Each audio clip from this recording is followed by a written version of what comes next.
Hello students, good morning. कक्षा 10 और कक्षा 12 के समस्त छात्र छात्राओं का स्वागत करता हूं। प्रिय विद्यार्थियों, आप लंबे समय से लगातार ऑनलाइन क्लासेस में अपनी उपस्थिति दर्ज करवा रहे हैं। बड़ी मेहनत के साथ आप अध्ययन कर रहे हैं और आपके टीचर्स भी बहुत मेहनत के साथ आपको बराबर लेसन उपलब्ध करवा रहे हैं। अब विनायक स्कूल ने निर्णय किया है कि जितना पाठ्यक्रम आपकी हुआ है उनका धीरे धीरे हम परख या टेस्ट लेना शुरू करें। इस श्रृंखला में सबसे पहले हिंदी और अंग्रेजी का टेस्ट करवाया जाना सुनिश्चित किया गया है। आप ध्यान दें, 25/4/2020 शनिवार को आपका हिंदी और अंग्रेजी विषय का टेस्ट होना है। आपको टेस्ट की समस्त प्रक्रिया मेरे ख्याल से ऑनलाइन भेजी जा चुकी है। किस प्रकार से आपको साइट पे जाना है, कैसे खोलना है, लेकिन आप याद रखें समयावधि 1 घंटे का आपको समय मिलेगा। आधा घंटा जो 11 से 11:30 का समय है वो हिंदी विषय के लिए होगा और 11:30 से 12 का जो समय है वो आपका अंग्रेजी विषय के लिए होगा। प्रिय विद्यार्थियों, समय का ध्यान रखें और 11 बजे से पहले ही अपने मोबाइल के साथ या अपनी अन्य सामग्री जो आपको उससे संबंधित आवश्यक है तैयार रखें और पूरी मेहनत और निष्ठा के साथ आपको ये टेस्ट देना है। आपने बहुत मेहनत की है और इस मेहनत का सही परिणाम क्या है, आपने कितना अर्न किया है, कितना अब तक अर्जित किया है, उसकी परख होना आवश्यक है। इसलिए आप विशेष ध्यान रखें। 25 तारीख को टेस्ट होगा। उसके बाद जो शेड्यूल आपके पास भेजा जाएगा जैसे जैसे उसके अनुसार आपको टेस्ट देने हैं। दूसरी बात, ये टेस्ट 25 प्रश्नों के साथ होगा, यानी आधे घंटे का टेस्ट होगा। उसमें 25 प्रश्न आपके दिए जाएंगे, लेकिन ये प्रश्न अति लघुतरात्मक होंगे तो आपके लिए समय की कोई दिक्कत नहीं है। यानी 25 प्रश्नों के लिए 30 मिनट सफिशिएंट है। आप समस्त विद्यार्थी आराम से उन प्रश्नों को हल कर सकते हैं और इस प्रकार से आप अच्छे से अच्छे अंक प्राप्त करें, ऐसी हमारी आकांक्षा और कामना है। प्रिय विद्यार्थियों, हिंदी में जैसा मैंने आपको बताया था, तो मैंने सबसे पहले आपको बताया जो जो टेस्ट में दिया जाना तय हुआ है उसमें आपके अलंकार भी थे, आपके छंद भी थे और आपके शब्द विचार थे। शब्द विचारों में भी आपको मैंने बताया था तत्सम तद्भव देशज विदेशी शब्द हैं और छंद आपके होंगे दोहा, चौपाई, सोरठा। इसके अलावा अलंकार मैंने आपको बताए थे अनुप्रास, यमक, श्लेष, उत्प्रेक्षा, रूपक, उदाहरण। इन सब अलंकारों में से आपको कोई प्रश्न पूछे जाएंगे तो आप पूरी मेहनत के साथ इस टेस्ट की तैयारी करें और 25 तारीख को जब आप टेस्ट दें तो पूरे अच्छे अंक प्राप्त करें, ऐसी पूरी भावना के साथ आप तैयार रहें। इसके बाद जैसे ही परिणाम आएगा वो भी आपको ऑनलाइन प्रेषित कर दिया जाएगा। Thank you. Hello students, you are most welcome. मैं आपका एक बार फिर स्वागत करता हूं। कक्षा 10 के समस्त छात्र छात्राएं अब तैयार रहें। आज आपका एक नया टॉपिक मैं लेके आया हूं और उसका शीर्षक है कारक। ये आपकी कक्षा 10 के पाठ्यक्रम में संचालित है। इसमें से आपको बोर्ड में प्रश्न पूछते हैं। आइए एक बार मैं आपको कारक की जानकारी दूं। कारक किसे कहते हैं? पिछली कक्षाओं में यद्यपि आपने पढ़ा है, तथापि चूंकि अब कोर्स में है तो अपने को बहुत सावधानी से इसको एक बार फिर रिपीट करना होगा कि वाक्य में जो संज्ञा और सर्वनाम शब्द होते हैं उनका संबंध वाक्य के अन्य शब्दों के साथ स्थापित करने वाले जो शब्द होते हैं वो कारक कहलाते हैं। यदि हम परिभाषा की बात करें, डेफिनेशन यदि आपको पूछी जाए तो आप लिखेंगे वाक्य में संज्ञा या सर्वनाम का जो स्वरूप क्रिया या अन्य शब्दों के साथ संचालित होता है, स्थापित होता है, उसी को हम कारक कहते हैं। और समझने के लिए जैसे मैंने आपको बताया, क्योंकि कारक चिन्हों के बिना किसी भी वाक्य का कोई महत्व नहीं रह जाता है। आप किसी भी वाक्य में कारक चिन्हों को हटा दीजिए, उसके बाद उनका महत्व समाप्त हो जाता है। मैं एक वाक्य बोलता हूं अभी, राम ने रावण को मारा। आप जानते हो उसमें ने और को कारक चिन्ह है। ये कारक चिन्ह जिनको परसद भी आप कह सकते हैं, यदि इनको यहां से हटा दिया गया तो फिर इस वाक्य का कोई मतलब नहीं रह जाएगा, यानी ये वाक्य पूरी तरह अपना अर्थ प्रकट करने में असफल होगा। ये वाक्य किसी प्रकार के काम का नहीं रहेगा। तो हम कह सकते हैं कि वाक्य में कारक चिन्हों का प्रयोग बड़ा प्रभावशाली होता है। उससे वाक्य का आशय और अर्थ बहुत अच्छी तरह से समझ में आता है। तो इसी से संबंधित आपके प्रश्न पूछे जाते हैं। अब जैसा कि आपको विदित है, यदि हम बात करें कि कारक के कितने भेद हैं तो आप जानते हैं कारक के 8 भेद। कर्ता, अब इनके अलग अलग परसर्ग या चिन्ह भी होते हैं। कर्ता ने, कर्म को, करण से, संप्रदान के लिए, अपादान से, यहाँ अपादान से अलग होने का भाव है। और उसी क्रम में आप कहेंगे संबंध का के की, अधिकरण में, पेपर, संबोधन हे, अरे, ओ। तो ये इनके चिन्ह हैं। तो ये जो कारक हैं, इनमें से आपको कोई प्रश्न परीक्षा में पूछा जा सकता है और पूछ सकते हैं कि इसमें कौन सा कारक प्रयुक्त हुआ है, ऐसा कोई वाक्य दे करके आपसे जान सकते हैं। तो कोई दिक्कत नहीं है, हम इसके लिए बहुत अच्छी तरह तैयार हैं। आज हम बात करेंगे, सबसे पहले जितना अपने पास समय उपलब्ध है उसके अनुसार हम बात करेंगे। पहला कारक जिसका शीर्षक हम कहते हैं कर्ता कारक। कर्ता कारक क्या है? तो कर्ता कारक का चिन्ह मैंने अभी आपको बताया ने। तो कर्ता कारक जिससे काम को करने वाले का भाव प्रकट होता है, उसका चिन्ह ने। अब हमें जानना यह है कि इस चिन्ह का प्रयोग यानी कर्ता कारक के ने का प्रयोग हम कहाँ कहाँ कर सकते हैं, इस बात को आपको विशेष रूप से जानना चाहिए। तो हम यदि बात करें तो नॉर्मली हम कहते हैं कि यदि क्रिया सकर्मक हो और उसका भूतकाल में प्रयोग किया गया हो तो आप इसका चिन्ह का प्रयोग करते हैं, ने का प्रयोग करते हैं। जैसे राम ने पुस्तक पढ़ी, आपने उदाहरण देखा, जैसे राम ने पुस्तक पढ़ी, या फिर ये तो हो गया पूर्ण भूतकाल या सामान्य भूतकाल कह सकते हैं। आसन्न भूतकाल, नजदीक भूतकाल, तो वहां भी इसका प्रयोग होता है। जैसे राम ने पुस्तक पढ़ी है, यह आसन्न भूतकाल हो गया, तो यहां भी आप ने का प्रयोग कर सकते हैं। और दूसरे शब्दों में यदि कहें कि यदि क्रिया अकर्मक हो और भूतकाल में होने पर भी वो क्या है, उसमें ने नहीं लगता। कई बार ऐसी स्थिति आती है, जैसे भूतकाल की क्रिया है वह आया, लेकिन यहाँ अब समझ सकते हैं कि वहां ने गुप्त रूप से गौण है, परंतु उसका प्रयोग प्रकट रूप में नहीं हुआ। इसी क्रम में हम कह सकते हैं कि अगर प्रेरणार्थ क्रिया कोई होती है उसके साथ भी ने का प्रयोग अवश्यंभावी रूप से किया जाता है। प्रेरणार्थ क्रियाओं में जैसे मित्रों ने मुझे बहुत हंसाया, या हम कह सकते हैं कि चोर ने पुलिस को बहुत दौड़ाया। तो इस प्रकार की क्रियाओं के साथ भी ने का प्रयोग होता है। तो कर्ता कारक का चिन्ह ने है, इसका प्रयोग कहाँ कहाँ होता है इसको आपने जाना, इसको जानना।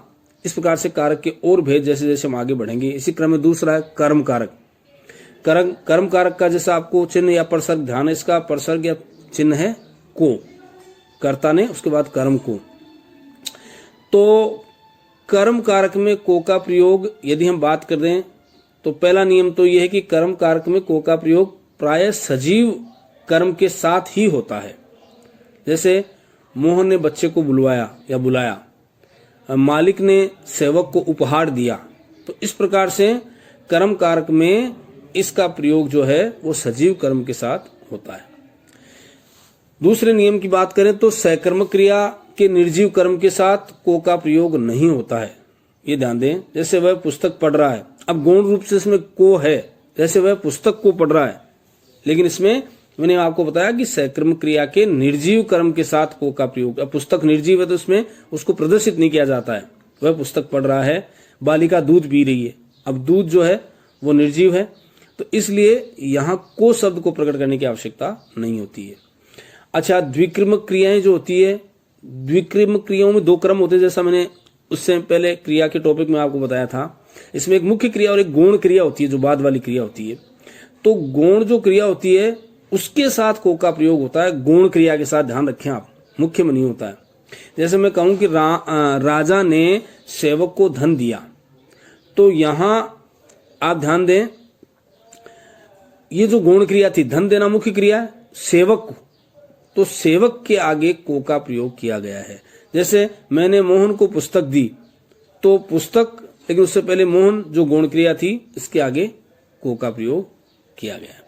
तो इस प्रकार से हम कह सकते हैं कि ये कारक और इन कारकों के कर्ता का मैंने आपको बताया चिन्ह कर्ता ने, कर्म का को कहाँ कहाँ प्रयोग होता है इसके बारे में बताने का प्रयास किया।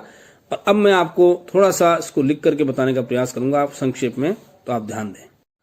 हेलो स्टूडेंट्स, अब मैं आपको कारक के बारे में जानकारी देने जा रहा हूँ। आप ध्यान से देखें, ये परिभाषा आप देख रहे हैं कि वाक्य में संज्ञा या सर्वनाम का जो स्वरूप क्रिया तथा अन्य शब्दों के साथ उनका संबंध स्थापित करता है उसे कारक कहते हैं। मानी संज्ञा और सर्वनाम जो शब्द होते हैं उनका संबंध वाक्य के अन्य शब्दों के साथ स्थापित करने का जो कार्य शब्दांश करते हैं वो शब्दांश सारे कारक कहलाते हैं। तो अब हम कह सकते हैं कि जैसे कर्ता कारक की हम बात करते हैं, कर्ता इसमें 8 प्रकार मैंने बताए आपको कि जैसे कर्ता का चिन्ह आएगा ने, कर्म का को, करण का आएगा से, ये जुड़ने का भाव व्यक्त करता है। संप्रदान का आएगा के लिए, अपादान का है से अलग होने का भाव व्यक्त करेगा। संबंध में आता है काके की, अधिकरण में मे पे पर और संबोधन में है अरे ओ। तो इस प्रकार से इन कारक चिन्हों का अलग अलग महत्व अलग अलग स्थानों पे निश्चित किया गया है। चलिए बात करते हैं कर्ता कारक की, जिसका चिन्ह मैंने आपको बताया ने, कि अब इसका पहला नियम क्या कहता है कि इसका प्रयोग कहाँ और किस समय किया जाता है। कि यदि क्रिया सकर्मक हो, क्रिया में कर्म हो और उसका भूतकाल में प्रयोग हुआ हो तो ने को अवश्य रूप से लगाया जाता है। जैसे उदाहरण दिया है, ध्यान दें, क्रिया सकर्मक हो और भूतकाल की क्रिया भूतकाल में उसका प्रयोग किया गया हो तो ने का प्रयोग किया जाता है। जैसे राम ने पुस्तक पढ़ी, ये देखो भूतकाल का है, सामान्य भूतकाल का उदाहरण मैंने बताया। आसन भूतकाल जो अभी समाप्त हुआ है नजदीक में, ऐसे भूतकाल में भी इसका प्रयोग होता है, जैसे राम ने पुस्तक पढ़ी है। अब इसी क्रम में दूसरा नियम हमें कहता है कि यदि क्रिया अकर्मक हो, भूतकाल में होने पर भी इसमें ने का प्रयोग किया जाता है।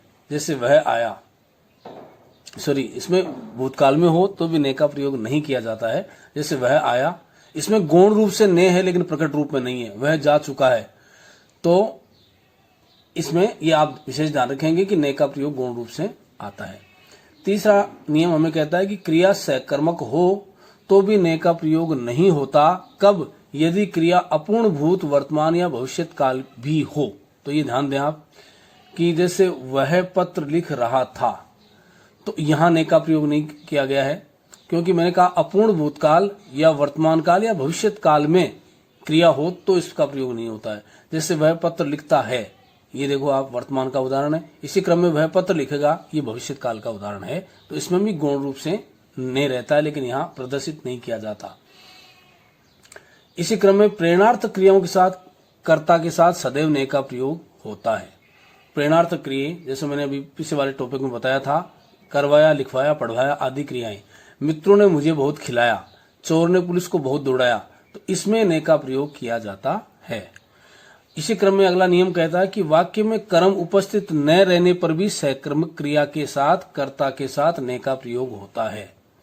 वाक्य में कर्म उपस्थित न रहे उसके बाद भी सकर्मक क्रिया के साथ कर्ता के साथ ने का प्रयोग होता है। जैसे मैंने सोच समझकर बात कही और छात्रों ने पढ़ा।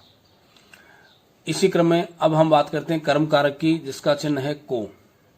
तो कर्म कारक में को का प्रयोग प्राय सजीव कर्म के साथ होता है। ध्यान रखें, सजीव कर्म के साथ। मोहन ने बच्चों को बुलाया या मालिक ने सेवक को डांटा। इसी क्रम में दूसरा नियम कहता है कि सकर्मक क्रिया के निर्जीव कर्म के साथ को का प्रयोग नहीं होता। सकर्मक क्रिया का जो कर्म है वो निर्जीव हो तो को का प्रयोग नहीं होता है। जैसे मैं बताऊं कि वह पुस्तक पढ़ रहा है, इसमें आप ध्यान दें, पुस्तक पढ़ रहा है, पुस्तक निर्जीव, और बालिका दूध पी रही है, दूध निर्जीव। तो जो निर्जीव कर्म होते हैं उनके साथ ने का इसका को का प्रयोग नहीं होता है। इसी क्रम में अगला नियम हमें कहता है कि द्विक्रमक जो क्रियाएं होती है उसमें गौण क्रिया जो होती है, एक तो प्रधान या मुख्य क्रिया होती है, एक होती है गौण क्रिया। तो गौण क्रिया के साथ को का प्रयोग किया जाता है, प्रधान क्रिया के साथ नहीं किया जाता। जैसे राजा ने सेवक को धन दिया, तो यहाँ राजा ने सेवक के आगे को का प्रयोग किया गया है, ये गौण क्रिया। और इसी क्रम में यदि मैंने मोहन को पुस्तक दी, तो यहाँ मोहन को गौण क्रिया, तो गौण क्रिया के साथ इस को का प्रयोग किया जाता है। तो आज हमने कर्ता और कर्म कारक के बारे में जानकारी प्राप्त की। इससे आगे की जानकारी अगले अध्याय में आपको दी जाएगी। धन्यवाद। Hello students, you are welcome, most welcome again.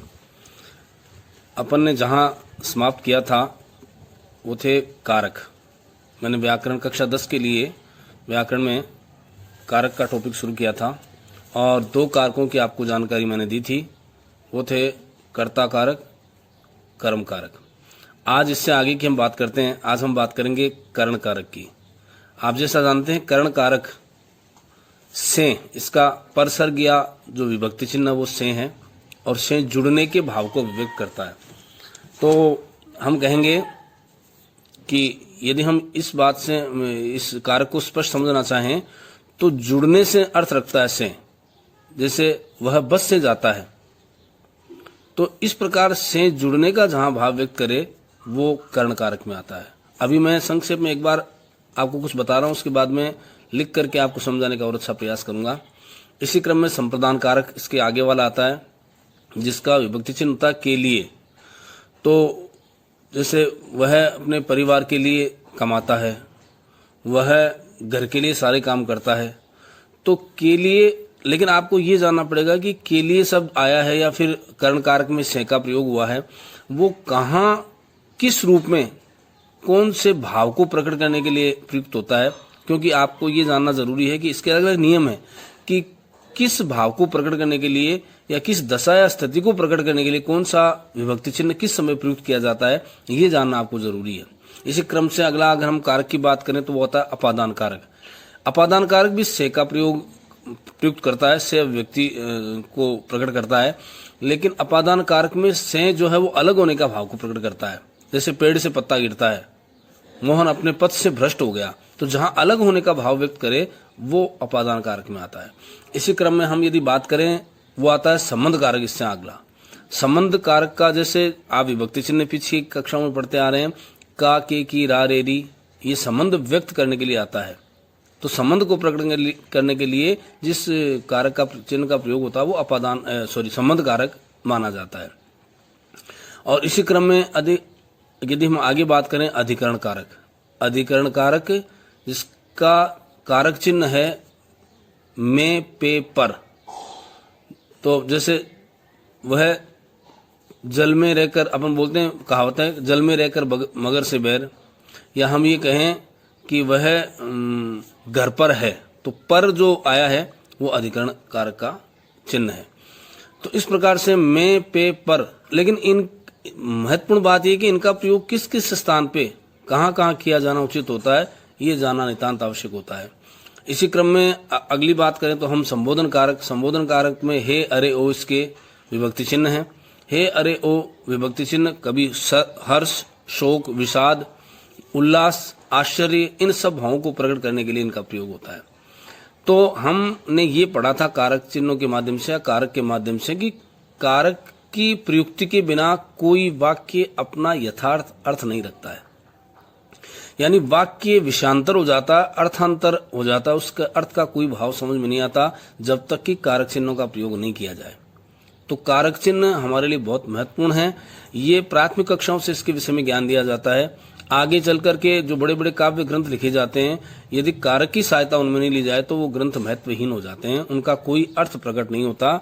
इसलिए हम कह सकते हैं कि कारक बहुत महत्वपूर्ण होते हैं। आज हम इस टॉपिक के माध्यम से, जैसा कि मैंने आपको अवगत कराया, कर्ता और कर्म कारक को मैं स्पष्ट कर चुका हूं। आज हम करण, संप्रदान, अपादान, संबंध, अधिकरण और संबोधन, इन कारक चिन्हों का प्रभाव या इन कारक चिन्हों का प्रयोग किस किस स्थान पे किस किस महत्व के लिए किया जाता है, इसके बारे में जानकारी प्राप्त करेंगे। तो आइए मैं अब आपको लिख करके बहुत अच्छी तरह समझाने का प्रयास कर रहा हूं। आप ध्यान दें, आप जहां कोई दिक्कत आपको आए आप फिर मेरे से संपर्क करें। हाँ स्टूडेंट्स, तो मैं आपको बता रहा था कारक के विषय में। अब हम कर्ण कारक के बारे में जानकारी प्राप्त करते हैं। ये देखो आप सामने कर्ण कारक, इसमें आपके सामने लिखा हुआ है से या जुड़ने का प्रयोग। तो अब कर्ण कारक का प्रयोग किस किस स्थान पे कैसे होता है, इसके कुछ नियम है।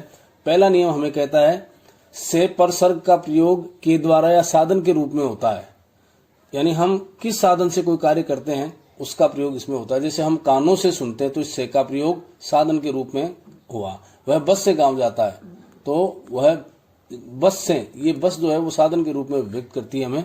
तो इस प्रकार से पहला नियम हमें कहता है कर्ण कारक का कि से का प्रयोग या के द्वारा हमें कहते हैं तो साधन के रूप में उसका प्रयोग होता है। इसी क्रम में दूसरा नियम हमें कहता है सर्दी, गर्मी, वर्षा, हाथ, पांव आदि जब एक वचन में होते हैं तो से का प्रयोग होता है, बहुवचन में इनका प्रयोग नहीं होता है। जैसे हाथ से दान दो और पैर से आगे सरकाओ, तो कहने का मतलब एक वचन में है ये हाथ और पैर दोनों, इसलिए यहाँ से का प्रयोग लाजमी है, यहाँ से का प्रयोग होगा।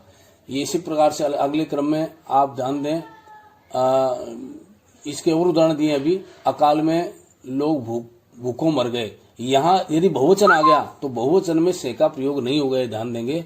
सरकार ने सर्दी मरते लोगों को बचाया, तो यहाँ फिर सर्दी मरते लोगों को बचाया, तो लोगों बहुवचन है, लेकिन यहाँ फिर से का प्रयोग नहीं हुआ। तो इस प्रकार से तीसरा नियम हमें कहता है कि कहना, पूछना, डरना, मांगना, ये जो क्रियाएं हैं इनके साथ कर्म में से लगाया जाता है। ये ध्यान दें आप कि मैंने राम से पूछा क्या कर रहा है, और इसी क्रम में बालक से कहो इधर बैठ जाए, या इसी क्रम में मुझे सांप से डर लगता है या राधा से पानी मांग लो। तो ये कहना, पूछना, डरना, इस समस्त क्रियाएं जो है उनमें कर्म के साथ से लगाया जाता है। और अब हम आगे का नियम देखें तो नियम नंबर 4 हमें कहता है दिशा बोध के लिए से का प्रयोग किया जाता है। जैसे हम दिशा का बोध की बात करें, हवा पूर्व से आ रही है, यह यात्री दक्षिण से आया है, तो इस प्रकार से करण कारक में दिशा बोध के लिए से का प्रयोग होता है। अगला नियम हमें कहता है ये से का प्रयोग कभी कभी क्या करता है, कारण का भी बोध करवाता है। तो ये देखो आप, इसमें उदाहरण दिया कि आदमी डर से मर गया, तो डर के कारण की बजाय डर से मर गया, तो ये कारण का बोध कराना ये भी इसमें है। वह तेज आग से झुलस गया।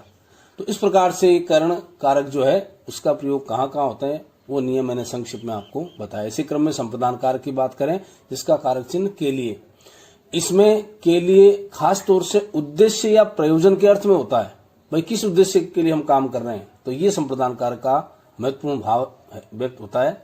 जैसे पहला लिखा कि मैं बच्चों के लिए कमाता हूं, तो के लिए शब्द यहाँ आया। इसी क्रम में वह व्यापार के लिए विदेश गया, तो उद्देश्य या प्रयोजन को की अभिव्यक्ति यहाँ होती है। दूसरा नियम हमें कहता है कि के लिए का प्रयोग है वो क्रिया अर्थ वाली संज्ञाओं के साथ भी होता है। क्रिया का अर्थ व्यक्त करने वाली जो संज्ञाएं होती है, जैसे मोहन ने दुकान के लिए, ये देखो आप, और खेती के लिए जमीन साफ हो रही है, इस प्रकार के समस्त भाव इसमें प्रकट होते हैं।